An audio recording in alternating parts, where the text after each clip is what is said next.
Video podcasting to you from a field here in beautiful rural Ireland. I'm Trev Downey, and this is Molby On The Spot. When you get a chance every week, thanks to Anfield Index Pro, to listen to the wit and wisdom of my podcast pal Jan Molby as we talk about Liverpool and all things to do with the club. And Jan, it's another one of those weeks. We thought we turned the corner. We hadn't turned the corner. We've run straight into a wall, in fact, and the wheels have come right off. It feels that way, at least to me. It's hard not to sigh a little bit and just go, oh, my God, I guess this is going to last all season. A real spirit crusher, that one against Real Madrid. Yeah, good evening, Trevor. It's a bastard of a week, isn't it? Yeah. We didn't quite see that one coming. And it's almost one of those where you forget after 14 minutes we were actually winning 2-0. You know, it's yeah, it was quite something what happened at Anfield on Tuesday night.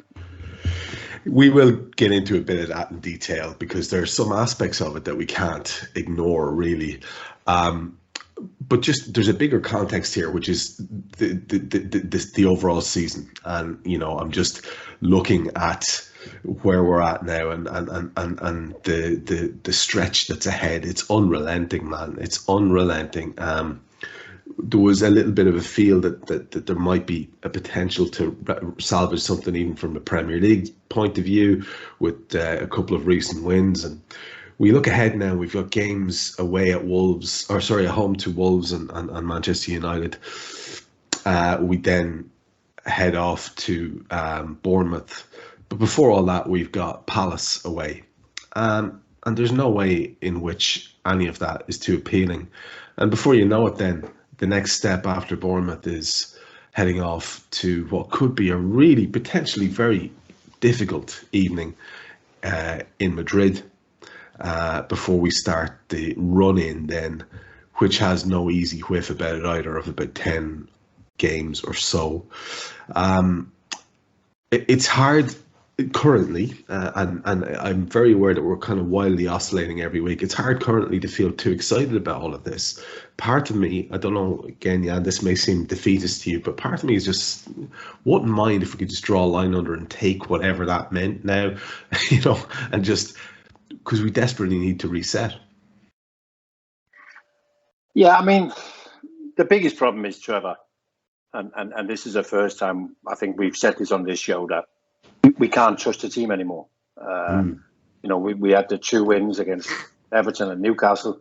I'm not suggesting any of them were anywhere near the level that we've come used to over the last 4 years. But you always think, what kickstarts the season? What gets you going again? What motivates you? You know, what might you get us going for the run of the season? Isn't it? And then we produce what we produce against Real Madrid. And then, of course, everything comes back into focus then, doesn't it? Because then you go back to the Newcastle game and go, well, you know, actually, you know, for 70 minutes against 10 men, we didn't do an awful lot, did we?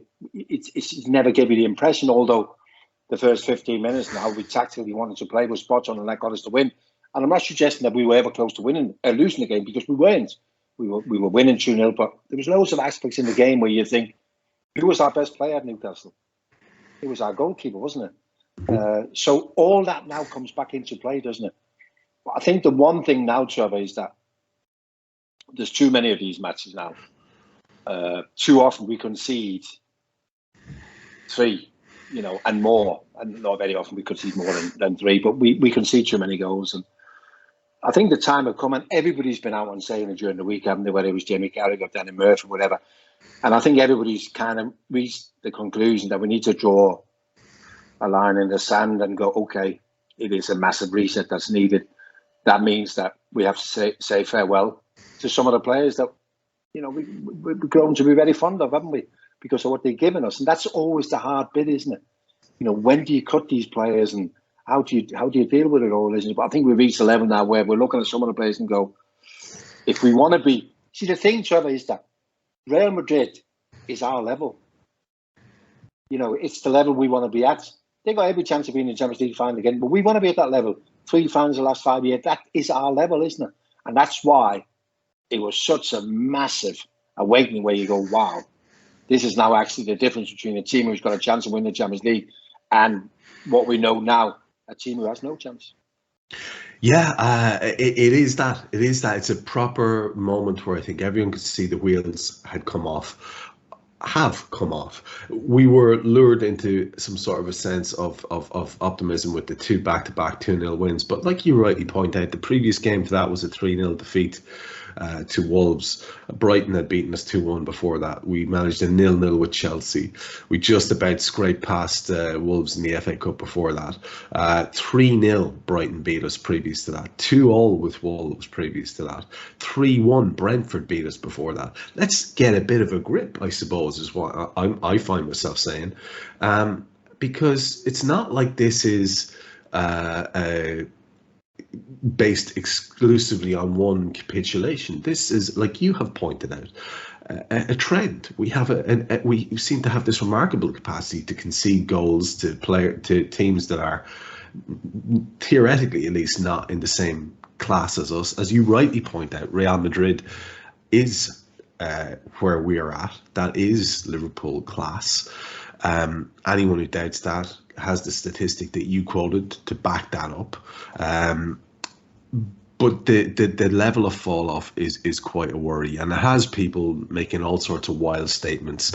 Opposition fans having the crack, making wildly outlandish statements about the standard of our players, but also some of our own fans, and like you mentioned as well, some people who I wish sometimes they should know a little bit better, especially being former Reds, making daft statements. One by the aforementioned Danny Murphy today, chatting about Trent and his schoolboy error mistakes. And doesn't it make you wonder sometimes, Jan, about, not to pick on Danny specifically, but doesn't it make you wonder a little bit that fellas can be riding high on how we're great and how wonderful Trent Alexander-Arnold is as a player? For an example, what a wonderful swashbuckling style we have, the greatness of his attacking play, and acknowledge that, well, that leaves gaps, but the midfield has to cover in behind all. And then all of a sudden it's like they've discovered the wheel, saying, well, Trent's up high up the pitch.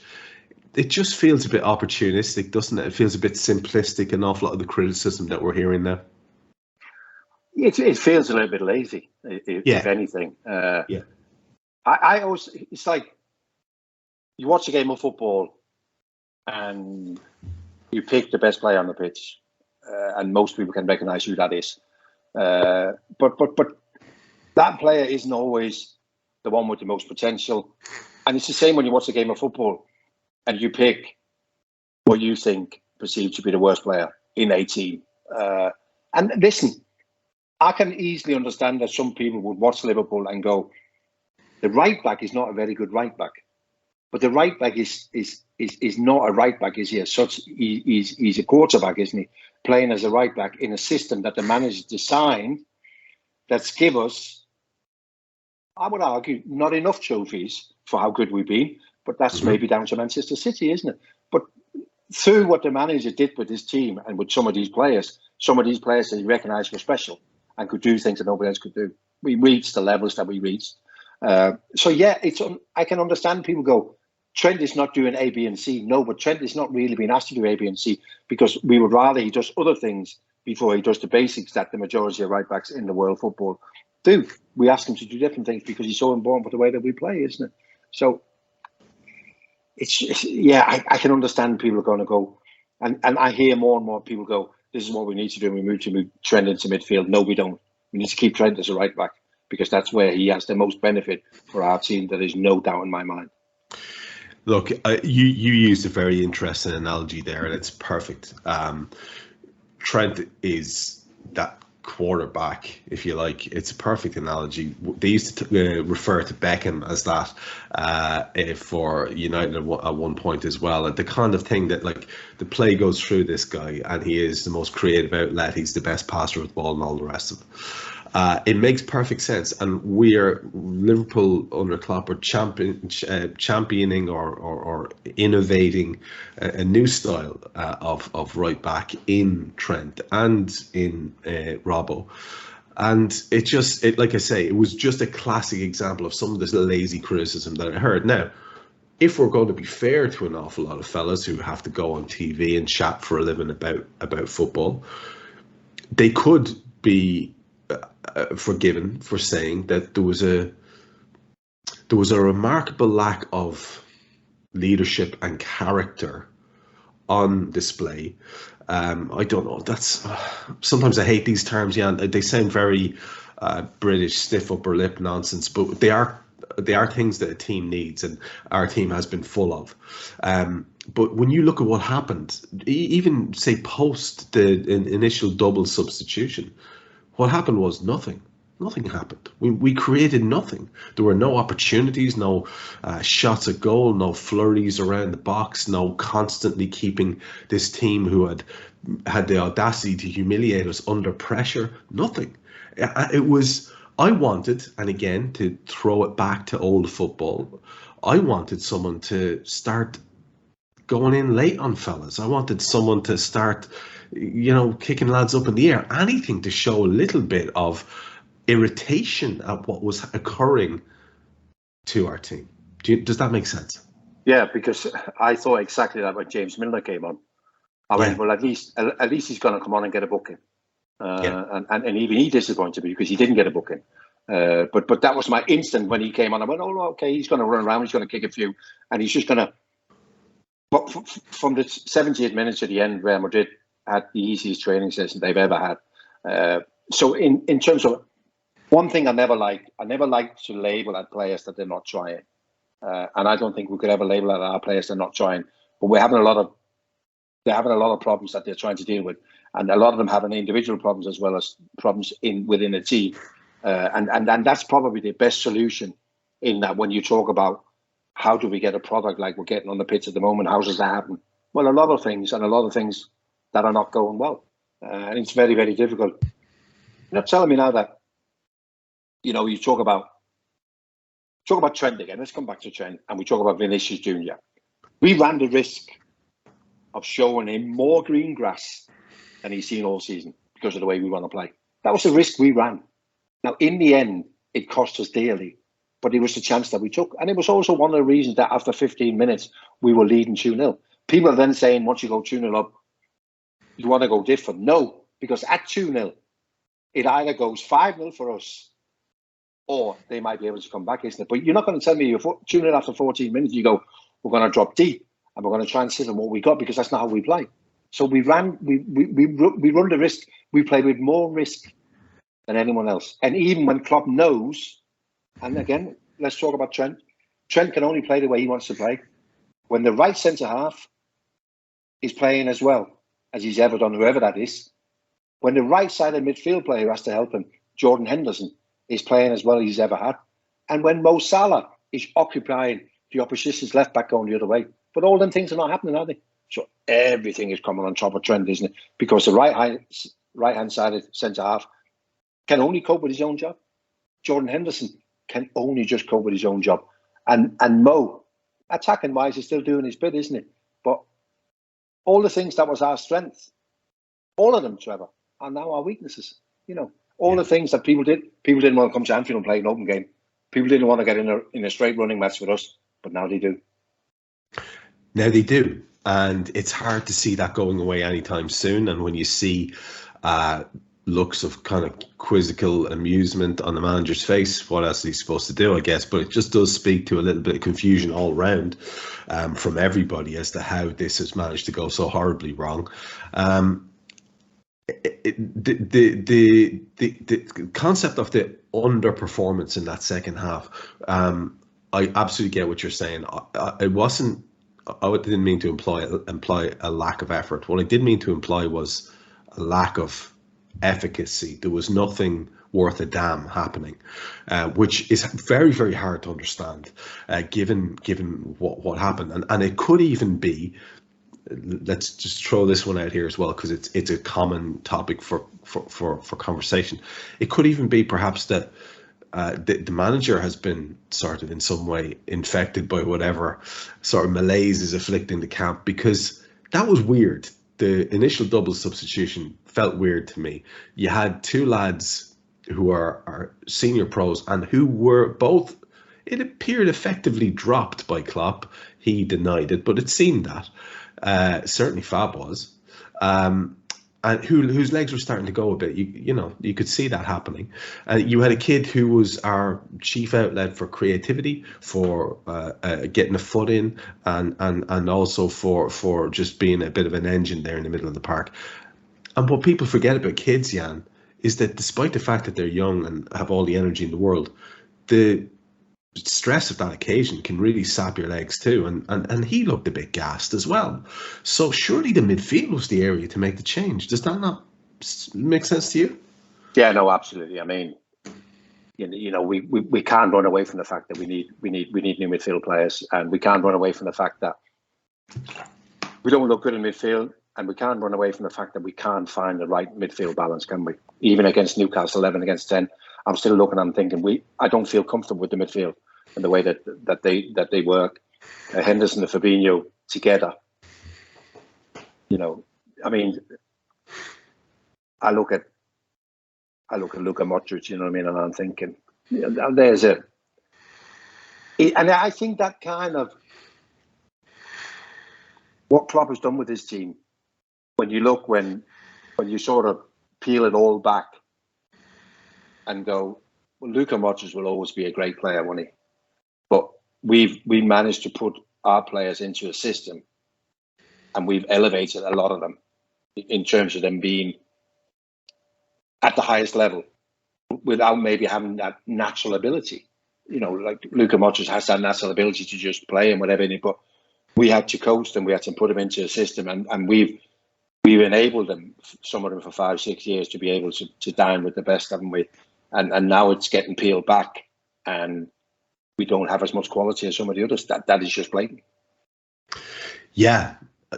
Again, very, very interesting. And it comes to the manager question again about, were the correct decisions made in terms of renewing that midfield? The Modric thing is a particularly interesting example. You look at that guy; he can come on, and at one stage he's tearing away from our entire midfield and looking like a young whippersnapper. I made that point after the game, and a couple of people completely misread the point I was making. Like, they were saying, "Yeah, well, that's Luka Modric. What do you expect?" I was saying, "No, the fact that a fella who's older than Milner can, at that stage of the game, outpace everyone and run away from our midfield as if they're sort of pub lads." That was the worry. That was what left me sort of aghast. And Modric has been, because they've gone and they've done that recruitment, they basically bought 3 new young fellas to take that replacement. He can come on and he can play every second game. He can play a run of games if the form is good. If it's not good, he can be taken out. You put in a Tchouameni, a Valverde. You put in any number of their new up and comers, or a lad like Cruz. What they've done is they've replenished, and they've allowed those guys to grow old gracefully. We haven't. We've allowed our lads to be horribly exposed. And I think it does come down to what you're saying. It comes down to the fact that maybe we don't have those real natural ballers. And a couple of our lads are starting to show that age that just happens. And they haven't been allowed to, like I say, grow old gracefully. There's no way of sketching around it, Jan. It comes back to that recruitment. It's a glaring issue that we need to address. And now everything's up in the air, because already this week they're saying it's been dropped in by all the usual suspects. Oh, well, the budget will be Champions League dependent. Holy shit. I mean, how can we have that? I mean, that's not okay. That is not acceptable for us. No, that is not acceptable. No, we need to have at least the reassurance of look, there'll be money regardless, right? Yeah, no, absolutely, and big money, and they must know that. So you said we've allowed our players to become exposed, and we've also allowed them to become older together. Real Madrid have bought as young as anyone over the last 5 years, because they knew, although they had that wonderful midfield three of Casemiro and the other 2 that are still there, but they knew at some stage, it's a bit like when Roy Keane left Manchester United, and I've spoke to him about it. And he said, I went to Celtic, I knew I was dead in the water. I couldn't play up there. He said, but I could have played another 2 years at Manchester United, being protected by better players, and only having to do so much. He said, but I went to Glasgow as the big, and everybody he said, I was not that type. He said, as soon as I knew that, I knew I was dead in the water. And it's a bit like what's happened to our players, isn't it? You put them together. And I mentioned before Fabinho and Henderson, you put them two together in midfield now against a class opposition, they'll struggle. But if it's just one of them with somebody else who's the right age and the right profile, then you get away with it, because then they can bring something else. Then you can bring your experiences, you can bring your know-how, all that you bring, because you've seen it all, haven't you? But when you put them all together and we get too many, it spells danger. Yeah, it really, really does. I don't know that it's worth our while pulling too many more scabs off what is already sort of a very uncomfortable experience that we all sort of sat through on the night, except to say that the one thing I would also query is when they got their second through our goalkeeping error. We actually got our second through a goalkeeping error as well, but when they got their second, it was almost as if we didn't stand up and back Ali the way that he's stood up and backed us. And if we're being perfectly honest, we could and possibly should have gone down a third before the break. It takes a really good intervention by Danny Murphy to stop them sweeping one home with a movement that just cut us open. They come out and it's, 2 minutes in before they ping in that goal, and then it's 4 and then it's 5. It was relentless. It was cruel. It looked like a team being handed a lesson. It looked like the arse fell out of everything that we were doing. Is it simplistic to say that it comes down to legs? Is it systemic? I mean, how else can you explain? You said it early on at the top of the show. Liverpool and Real Madrid are of a level. Last year in the Champions League final, we outplayed them. It was robbery, their win. It's not that long ago. Players don't get immediately old in that time. What is there? Is there some other element that we as non-footballers or managers or people involved in the game aren't seeing that could be sort of infecting the whole setup? I don't think so, Trev. I mean, I keep coming back to, I had a similar experience, didn't I? The last time this sort of thing happened at Liverpool, I was there. And yet you refuse to believe what is happening. But as we have the stats to back things up, isn't it? But I don't think there's anything other than what we're seeing. What can you say? I mean, the system 4-3-3, but that's what Jurgen plays, and he's very good at it. Players getting old, yeah, they are. We can't deny that. Legs gone. That's a tricky one, isn't it? What does that actually mean? Your legs are gone. That is a tricky one, but he looks like that. And Fabinho being the best example of a set of legs that are no longer what they used to be. Coming back to your point before about the game, 2-0, Quattro makes a mistake. It didn't greatly affect them because they believed in what they had. We make a mistake and they come back to 2-2 and our world fell in, because I also believe that we couldn't believe it. We were winning 2-0. And then 2-1, and we're thinking we need every luck in the world to be able to hold on to this. And then we semi-present them with a goal.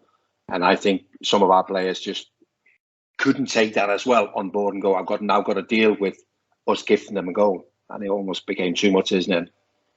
It just, everything in that game inspired them, whereas everything that went against us became an even bigger problem than what they had to be.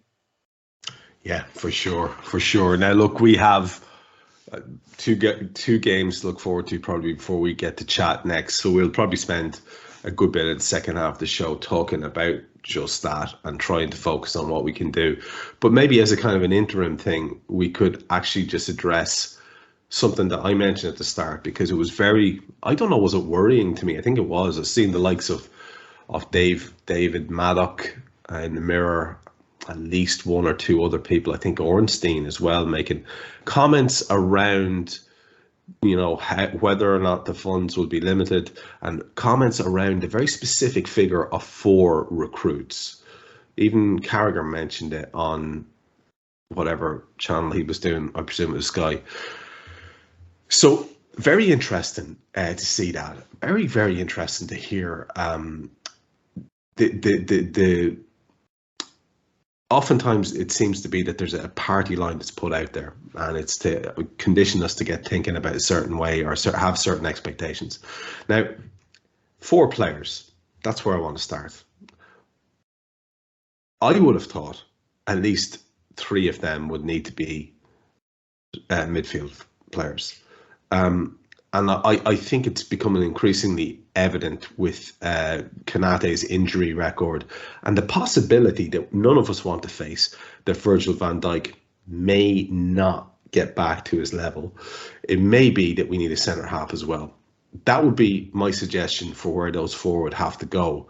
You may have completely different ideas, and you may think, like an awful lot of us do, there's going to be more than 4 that's necessary to change this, to arrest this slide. So where do you see the recruits being mostly needed, Jan? What areas of the pitch are you addressing, and what do you think is a realistic amount, not money-wise, but heads-wise, to get in? Well, I don't think you're a million miles off with 4, and that's the centre-half. I think we're absolutely desperate for the centre-half, whatever way you wrap it up. We need 2 starters in centre midfield. And I also think that with the 6 forwards that we have, the balance with the 6 forwards we have is not right either. The only one who can comfortably play the 9 or the false 9 is Bobby Firmino. And then we have sort of 5 wide attackers. So maybe we need to shift 1 or 2 of the attackers to bring somebody else in. And I suggest that guy might just be somebody who's a bit more sensible than what we got at the moment, isn't it? Although in the last couple of games, it seems that we've been working on a plan with the front 3. We're getting them closer together. We're starting to empty the spaces that Bobby Firmino was so good at emptying, and then for the wide men to run into those positions and score the goals, i.e. we get our wide goal scorers to have their attempts more centrally than maybe what we did a month ago, isn't it? But no, a centre-half, 2 centre midfield players and a striker. And 3 of those, and this is something we've been very reluctant to do, is to buy players for our starting 11. To start, if you look at our buys over the last 3 years, who have we actually bought to start in our first 11? Konaté was the hope, isn't it? Maybe Thiago, David Nunez. But beyond that, most of them, Shota was a squad player.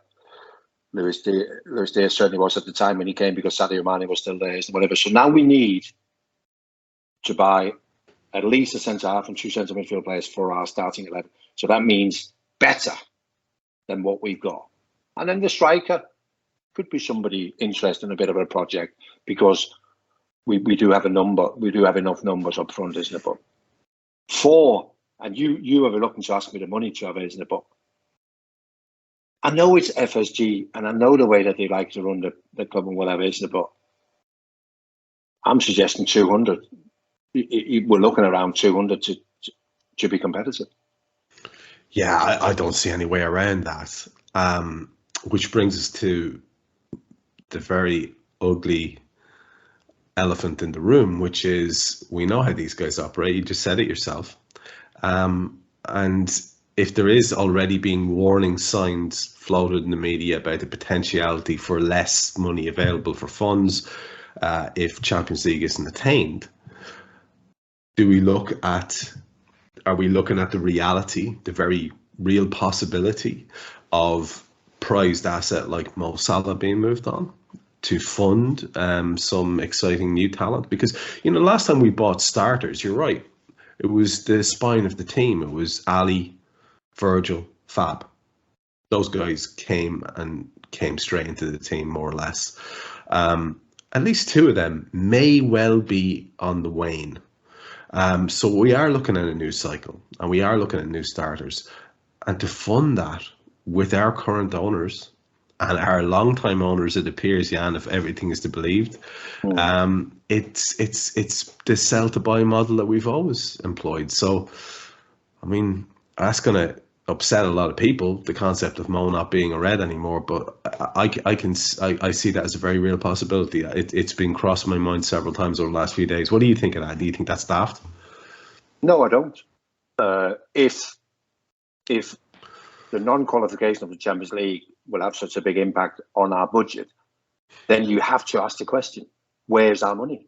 You know, where are we going to get the money to replace these guys with? And so we will have to put feelers out. What is somebody prepared to pay for Mo? What is somebody prepared to pay for Shota? Joel Matip, we already believe that they're quite happy to let go for 15 million. We can live with that. Centre midfield, somebody prepared to pay for Fab. You know, he might have to go for us to be able to be in a position to replace those guys. Isn't it? So no, I don't think. But I mean, I didn't see those comments, Trevor. But when you mentioned the names, respectable people who maybe had a nuts from somewhere in what you should write, isn't it? And if we're already being semi-disappointed, then you always feel that there might even be worse to come. I understand that we have the biggest wage bill we've ever had, but that's only natural, isn't it? You know, after 5 years of the success we've had, the least you can do is reward your own players for what they brought to the club, isn't it? So, but if the Champions League, or if we don't qualify, if that will have such a massive impact on what we're going to do in the summer, that will disappoint me. Yeah, for sure. And again, there's another factor you just mentioned there that comes into my head, that Mo's also a record earner of all time in terms of that wage bill. So, you know, it is, I'm sure Fab's on a big whack too. I think realistically people are going to have to get their heads around what they could be looking at is the, not quite dismantling, but very much a massive sea change in terms of the starting 11. And personally, I would be very excited about that and welcome it. So look, we're going to be limping on with whatever we have until the end of the season. That's just how it is, and see what we can achieve. And there'll be more and more information, you'd like to think, coming available to us as that season goes on. But before we focus on the next couple of fixtures, which we have ahead of us, like I say, it's Crystal Palace on Saturday, an annoyingly late kickoff time of 7:45 on a Saturday, which is just weird. And then we have on Wednesday at our place, we also have Wolves again, because we just love playing Wolves. Before we focus on both of those games, and we will, bit of news today that I thought we could spend a little bit of time reflecting on. Just a few minutes at least, which was the loss of John Motson. And I was having a look today at some of the tributes to John Motson. And of course, guess who pops up front and centre in one of his most well-liked clips, only a certain Danish lad on the other end of the line. And it was an extract from the 86 Cup final, a little reference to, oh my word, the vision, basically. And it was great to watch, and it was lovely to listen to. And I went down a really nostalgic sort of rabbit hole, listening to all the old Motson clips. And it struck me today ahead of the show, I've got to ask the man this. It's one thing for me, and I remember Motson, of course. Brian Moore is a real voice from my young days as a boy supporting Liverpool as well. But it's one thing for me remembering that and going, oh God, I know almost every line in this commentary because I have it on VHS somewhere and replayed. But you were part of these setups that were being commented on by these sort of legends of commentary like Motson. Do you have any specific John Motson memories at all, or any particular moments that stand out for you? I don't know if I have any specific memories from John Motson, but when you're a player, and obviously during the week it's nowhere near the way it is today, but during the week, reporters and sometimes commentators would come to the ground to interview players, and most of those guys would be radio guys and whatever. And we knew all them, whether that was Clive Tilsley or whoever else worked in that branch. And the BBC commentators, the TV commentators, we only very rarely saw, and it was generally one of them. That's John Motson. You know, you'd point and you'd go, yeah, that's John Motson over there, and you would never. You know, you'd shout something to Clive Tilsley or whoever, but John Motson, you would never. He was like, and obviously, you know, the reason everybody knew it was him because of the coat. You know, it's the coat, yeah, exactly. You know, yeah. Because I remember when I came over in 1984, and then when we got to I wasn't even aware of how the FA Cup was put together, and with the lower league clubs playing round 1 and 2, and then round 3. And that was at the time when John Motson popped up on our screens, and the first thing I noticed was obviously the coat. So when I saw him the next time, you kind of go, "That's John Motson." And how do you know that? I know that because of the coat, isn't it? So, I mean, it's not so long ago. I mean, when he had a less and less role within the BBC, and he did some of the match of the day matches and whatever. But I would regularly see him out and about. He was happy, and if you didn't recognise the coat, or if you got rid of the coat, you could never mistake the voice, could you?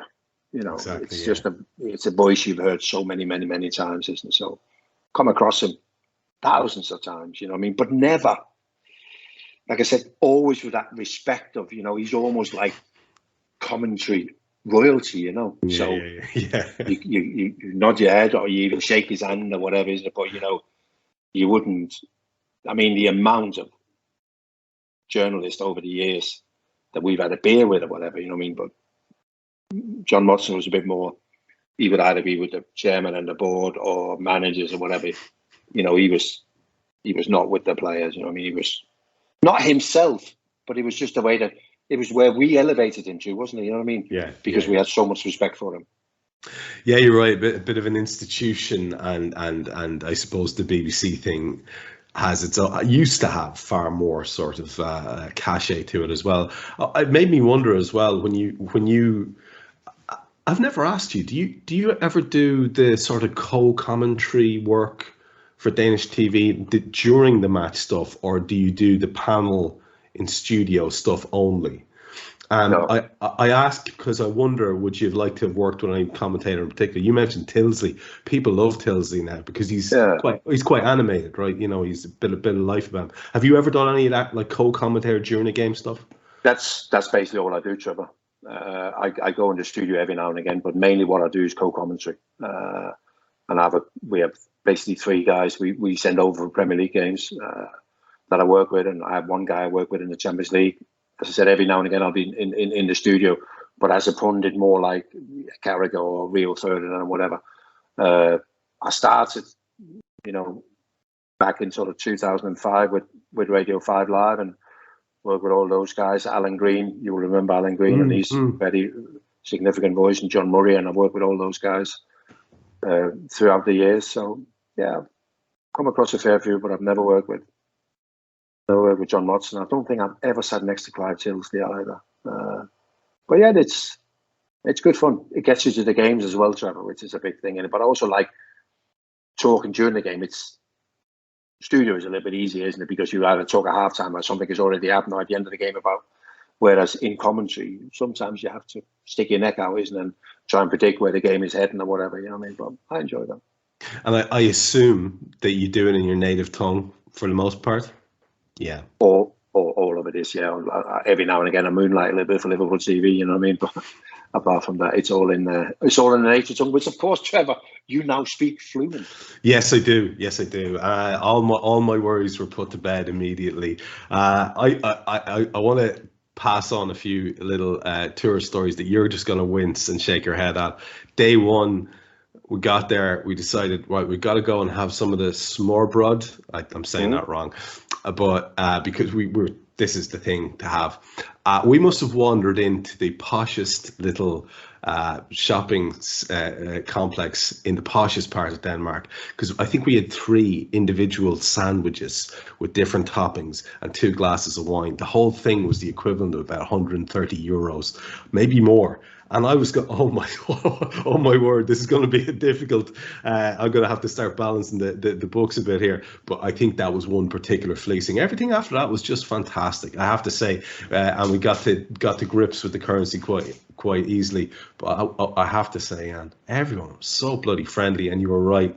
They almost winced when you asked, do you speak English? No, but it's almost like, don't be stupid. Of course I speak English, you know. Yeah. I mean, in fairness, you can be a little bit unlucky especially with the smørbrød, because some of them do.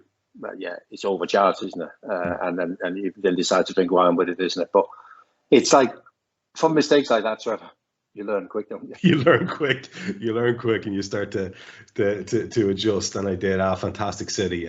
Must share some stories with you again at some other point. In terms of looking at Reds related business, which I don't know. It's going to be interesting to see how this goes for the rest of the year for us, Jan, because, you know, we're lurching along a bit now. Maybe this whole Premier League run-in will be a source of joy. Who knows? We've got Palace away next. And just for the benefit of listeners who may not necessarily be following what Palace are doing, because I know I would be in that bracket if I was listening to this show. Their last outing was a 1-1 draw with Brentford at Brentford's place. Previous to that was a 1-1 draw with Brighton at home. They went to United before that and lost 2-1. A 0-0 with Newcastle before that. A 1-1 with United before that. And they lost narrowly 1-0 to Chelsea in the match before that, and went down the third round in the previous encounter, 2-1 to Southampton at their own place. It's by no means an impressive run of fixtures or anything of the sort. And when we look at where they are in the table, they're 12th, which sounds very, very lowly indeed, until you realise that we're 8th. Now, they are quite a few points behind. I think it's 9 or something like that points behind us. But they will present us a very specific challenge. Let's just take a quick look at them first and see what you make of them. And again, just for the record, so that folks have a little bit of an idea of what they look like these days. We'll just go through the team for the last game against Brentford. They lined up with Guaita in goals. They had Gay and Anderson centre half, Mitchell and Klein at full back, Lakonga and Doucouré in centre of the field. A trio ahead of them of Schlupp, Olise and Ayew and Mateta up top. And on their bench these days they have Milivojevic, their ex-captain and long servant there, Bretzi Eze, who's a very good player as well. James McArthur was on that bench, fellas will know. Will Hughes as well. Edouard Richards came on. Amada Whitworth and Riedewald was also making up the numbers. It's a very solid Premier League squad, that, Jan, and I suppose they'll be surprised if they finish any lower than where they currently are. Does it represent an opportunity into the type of side they are? One of those games where you think, well, we might be able to get it back on the rails against Palace at Palace, or is it one of those ones where you wince and go, oh shit, not another one of these? No, not really, Trevor. They've obviously forgotten how to win, and that's a big problem. And obviously, the main reason for that is that they can't score goals. At the moment, they just don't score enough goals. Having said all of that, the last 3 home games, draw with Brighton, draw with Newcastle, draw with Manchester United. So they're still putting up a fight. You rightly pointed out some of their players. I think they've got some excellent players. Olise is a top player. And I'm surprised that Eze had a bad injury, but I'm surprised that I would have thought by now he would have been one of them that all the other top teams would have been looking at and go, I wouldn't mind getting him. I like both centre-halves, Anderson the Dane and Margui. I think they're real modern-day centre-halves, aggressive, can play a high line. I like the goalkeeper. I think the goalkeeper is good. When they gave the job to Patrick Vieira, they wanted more excitement. You know, they spend a fair bit of money at Palace and they have a good wage structure. And I think they wanted more for their money. And when they gave the job to Patrick Vieira, I was surprised because there's nothing in his managerial career to suggest that he was going to be a success. But I thought he did well. Got into the FA Cup semi-final. They played some good stuff. But I think they've regressed a little bit this season. I'm a little bit disappointed in them this year. But having said all of that, it's an away game. We don't like away games. And we're still a big club to visit, so they'll be up for it. Saturday night, 7:45, bizarre kick-off time. So I think taking all that into consideration, and how do we react after Real Madrid? What do we decide to do? Because we've got a game again on a Wednesday against Wolves. I don't know what we do. Does Klopp just carry on with what we've seen? Does he go with Fabinho and Henderson and Bajcetic again? I don't know what we do, Trevor. I really don't. If you ask me to pick the team, I'd probably go safe and think he's going to more or less go with the same team again. But that's why from now to the end of the season, I don't know, it might give us a few clues on what lies ahead in the future. You've put your finger on something interesting there now, because go with the same team again will have certain people sort of pulling the hair out and going, "Oh, Joe Gomez." Now we know Joe apparently has a hamstring injury, and apparently that might have been the reason he was taken off, which I think most people would have been convinced it was the fact that the game had completely gotten away from the poor kid on the night against Real Madrid. And I think it would be fair to say that he has struggled with form since he came back anyway. And the fact that Van Dijk is not the imperious Van Dijk beside him is difficult for him too. I would imagine the only change that will happen in that defence is Matip will come in. It's really interesting when you bring up the midfield thing, because I mean, what can he do really? I mean, people will roll their eyes if they see James Milner starting, but I wouldn't be surprised, Jan. I really wouldn't be surprised if he came in for, say, Henderson or something like that. No, it's a possibility, isn't it? And of course, there's other midfield players, isn't it? You know, Elliott is still about, and maybe he deserves another run now. But I think it is really difficult, of course, Gomez being out. But see, the problem with Gomez is that, and it must be terrible if you label that as a footballer, but he has a mistake in him. You know, we can't get away from it. It's impossible to get away from, Trevor, isn't it? He has a mistake in him. He plays well, and you think, wow, he's back. And then he has these games, isn't it? So it is a big problem, isn't it? But yeah, I'm looking forward to the game. I'm excited to see the lineup. And of course, I'm excited to watch the game, because anything can happen. Funny enough, Trevor, the Newcastle game on a Saturday night, I felt good. You know, I felt everybody's going, whoa, what a difficult. Yeah, I go, but I feel good. I think we can do this, you know, and we did. I had no specific feeling before the Real Madrid game either way. But the fascinating thing about football is that you just never know, do you? You certainly don't with our lot at the moment. No. And it will be interesting to see what lineup he goes with. I think the few things that we're all looking to see is hopefully Bajcetic keeps his place and gets to maybe really become a part of that setup, and everyone wants to see Darwin Núñez again. I think most of us would like to see Mo Salah really get into a run of form. There are lots of things to look forward to for sure, and we'll all breathe a bit easier, which is quite a statement considering how young the kid is and how new he is to the team. But we'll all breathe a bit easier when Konate is back there alongside Van Dijk. Probably just came a little bit too late in terms of the Real Madrid game. You do feel things might have been a little bit different with that particular pairing. But, you know, anyway, them's the breaks, and it is the way it is now for us. We have to back that up with, as you said on Wednesday night, a trip or a game against Wolves.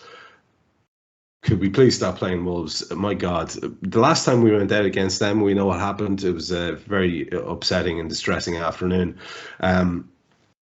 In the interim, since then, they beat Southampton 2-1, and then their most recent outing, they had a defeat at home to Bournemouth, 1-0. Before they beat us 3-0, City beat them 3-0. There was the FA Cup game against us. We all know how that went. And then they had a 1-0 home win to West Ham in the previous outing there, and the last game in the league before that was 1-1 draw with Aston Villa.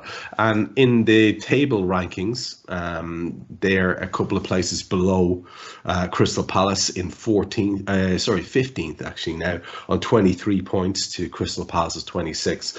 So theoretically, Jan, it should be, you know, if it was a numbers game, it should be another one where, well, we are a better outfit and all the rest of it, and we're playing very much below par. You'd like to think if we got it together, blah, blah, blah. But now we have this recent history against Wolves, and they have this feeling of being capable of not just beating us, but beating us well and really getting at us like most teams do at the moment.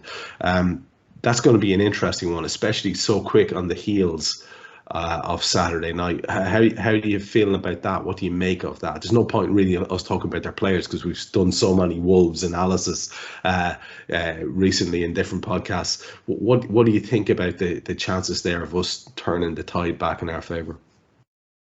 For 2 years, Wolves let it slip by the appointment of the managers and the lack of investment into the team. And then they got themselves into real trouble this year. They now made a really good managerial appointment in Lopetegui. They bought good players. They spent in January, which I didn't think they would, but they've spent, and I think they've spent well. And I think they're in absolutely no danger. They will not go anywhere near that bottom three. They'll probably finish around Crystal Palace, 12, 13, 14. I like them. I think they're a really good team. Dynamic midfield players. They're still lacking a goal scorer. But, they're the most difficult ones to come by, isn't it? So I expect both these games to be really tough, mainly because there will be an expectation. Fans will turn up, especially at Anfield on the Wednesday night. It's Wolves. We should beat these 2 or 3. So there'll be an expectation, isn't it? But I think both games will provide us with plenty of things to think about, because I think both of them have got something, and both of them got quality. They don't show the quality every week, but they have, when they show their quality, like they did when they beat us 3-0 at the Molineux. They're tricky teams to play against, and I think they will look forward to. They're getting themselves away from the relegation place, and I think they just look forward to playing games and showing everybody how good they become. Sadly, I agree with you completely. I think they're going to be 2 far bigger challenges than they should be, both of these games. We'll finish in a few minutes with your predictions for both.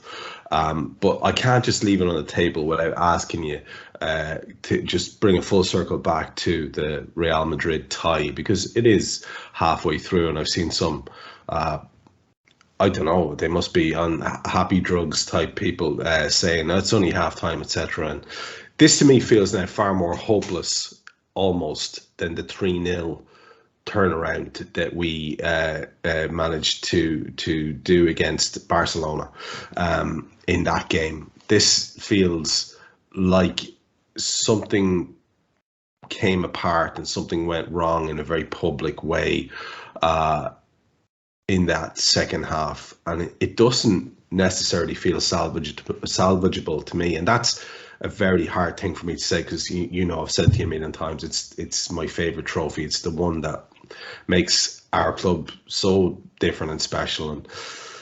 And do you see any hope there at all in terms of? I mean, is it one of those? I've seen other people go the far side and say send the kids. Now that is clearly a bit of an extreme reaction, but where do you land on that? Do you see it as an unnecessary sort of annoyance now at this stage, or is there some sliver of we're nuts in Europe, who knows? Well, compare the 2 of them. We lost 3-0 to Barcelona. No inquest. Nobody batted an eyelid. We were disappointed, but that's all.